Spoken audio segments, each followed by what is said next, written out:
So this lesson is about PO2 7.3 double angle formulae. So you're going to learn new formulae. Actually, there are 5 of them.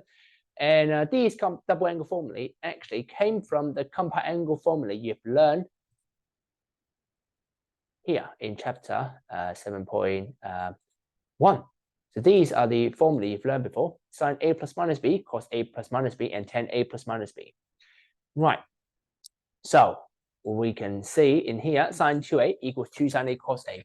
Now these are not given in the formula booklet. Okay. Again, FB does not stand for Facebook. So formula booklet. So they're not given. But well, can you derive them from scratch? Yes, you can, but I wouldn't recommend it. I would recommend you to remember them. Because it just takes you a longer time to derive it every single time. And you know, if you make any mistake in deriving the answer, then one, not only using more time to derive them from scratch, but two, you might make mistake. You know that you want to avoid that. So I would highly recommend you to remember all of them. So sine 2A, first of all, I'll show you how to derive them. So if you think about sine, instead of A plus B, we have sine A plus A.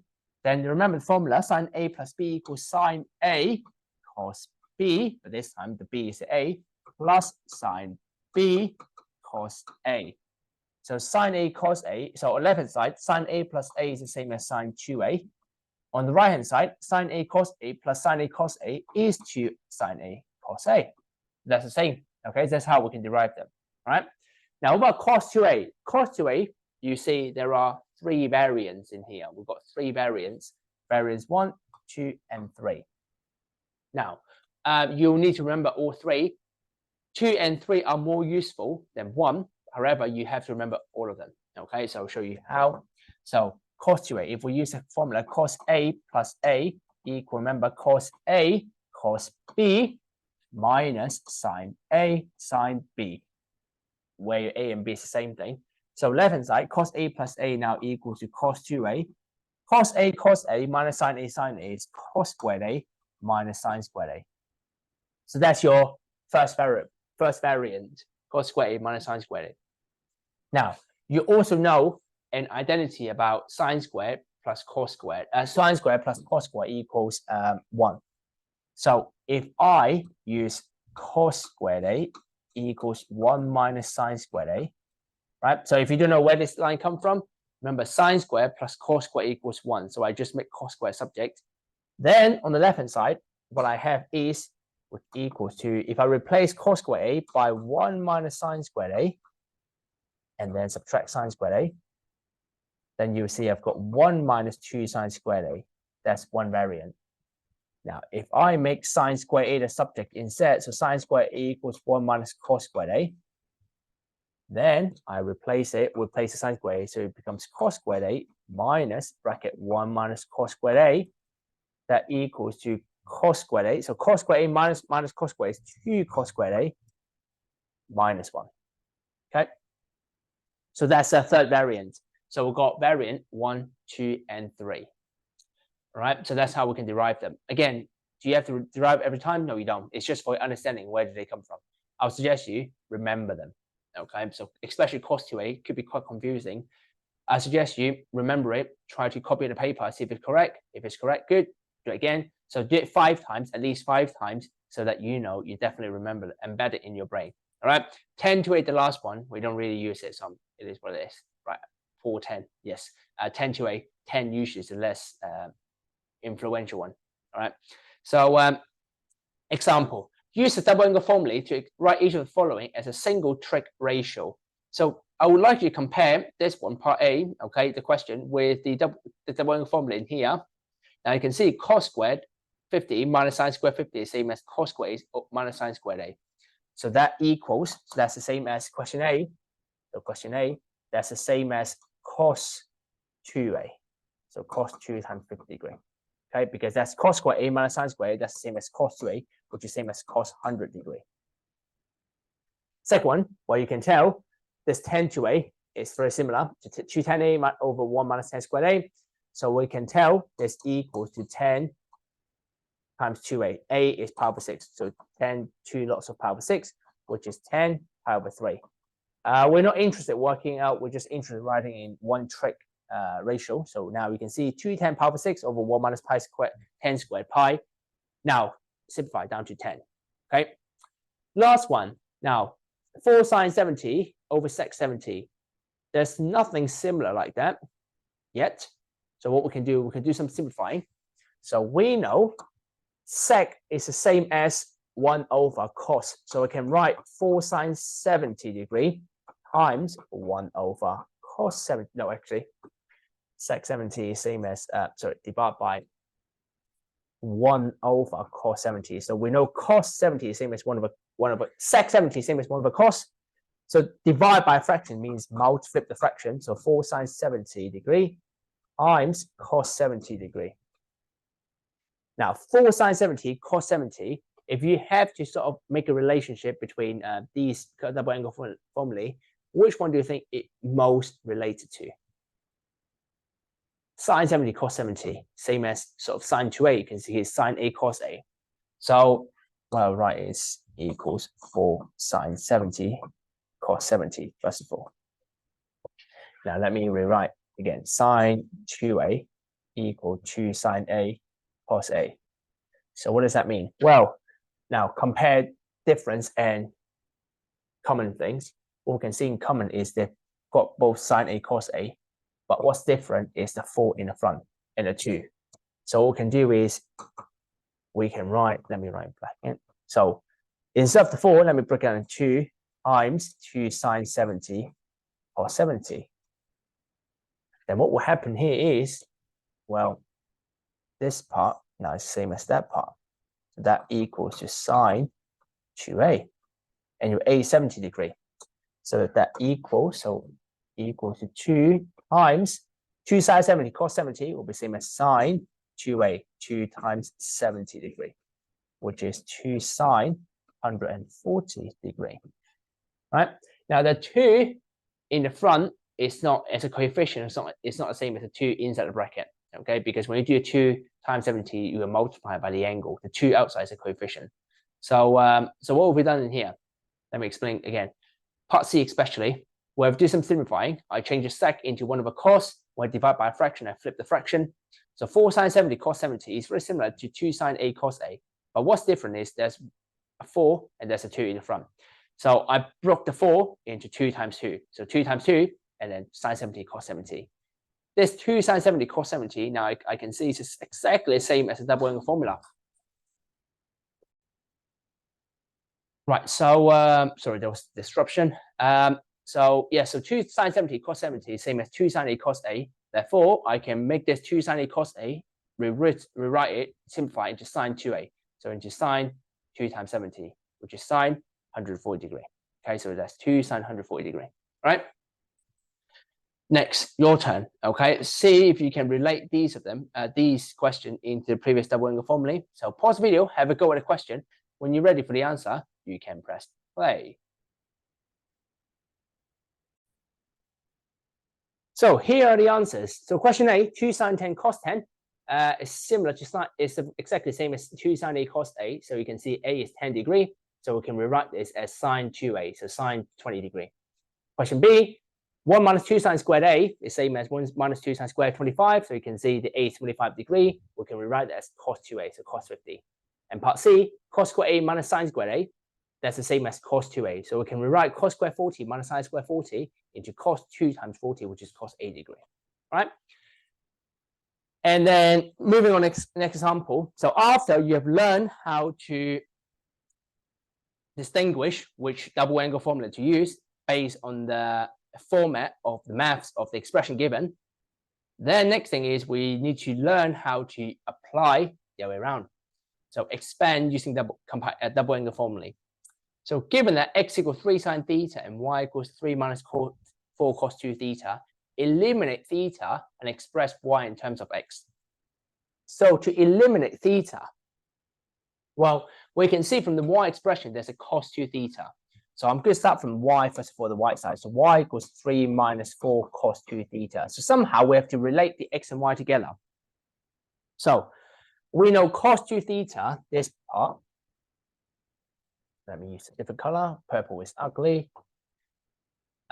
So cos 2 theta, remember cos 2 theta, there are three variants. One is cos squared theta minus sine squared theta.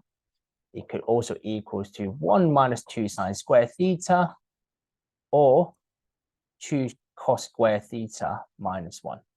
Now, I'll give you 5 seconds, pause the video, think about this. Which variant should I use? Now, you remember you have to justify why do you use that one. Okay, so if you don't know, you can play a video, but if you try to think about this, which variant do we use? The answer we're going to use, the answer is we'll use this one. Well, why? Because in x, now remember, we'll try to link x and y together. You see in x is 3 sine theta. That means sine theta relates to x.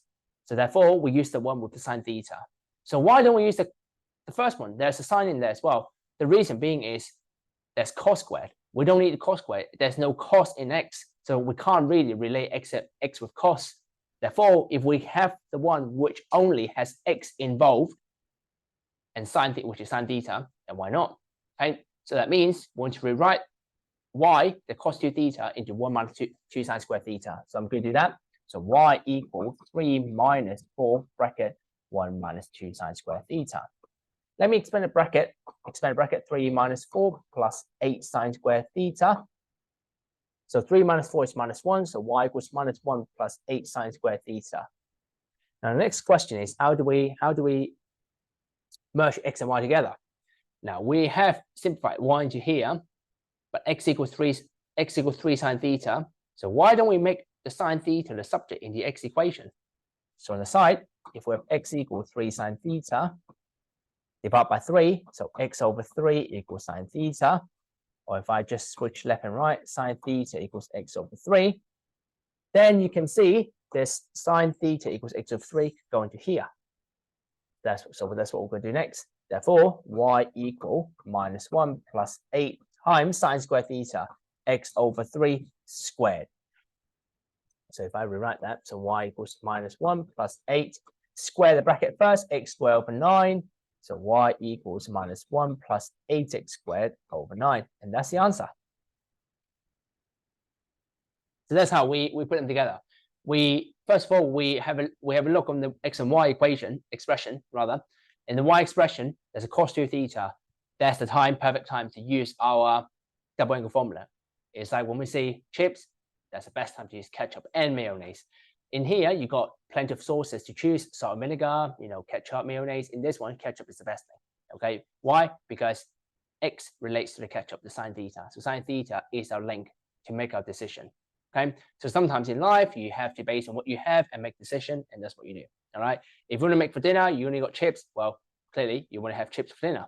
So same thing in here. You see x is sine theta, so you do the one with the sine theta, not the other ones. And then you try to simplify it and make sine theta subject on x, and then that's how you merge them together. Okay, right, if you're happy with this, your goal. Question 9, okay, practice a question. Pause the video on A, okay, finish off first. If you're confident, you can do B as well, but I'll go for the answer for A and then on B.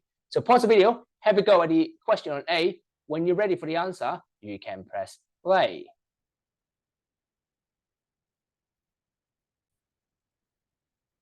So here's the answer for A. Well, in the y equation, again, I see a cos 2 theta. So cos 2 theta, there are 3 variants for cos 2 theta. This time I choose the one with the 2 cos squared theta minus 1 because x is cos squared theta. Okay, so I simplify it. 1 minus 1, be careful, it's 2, that's 0. And this is 2 minus 2 cos squared theta. Then the cos squared theta is x, so 2 minus 2x. Right? Again, pause the video, have a go at B. When you're ready for the answer, you can press play.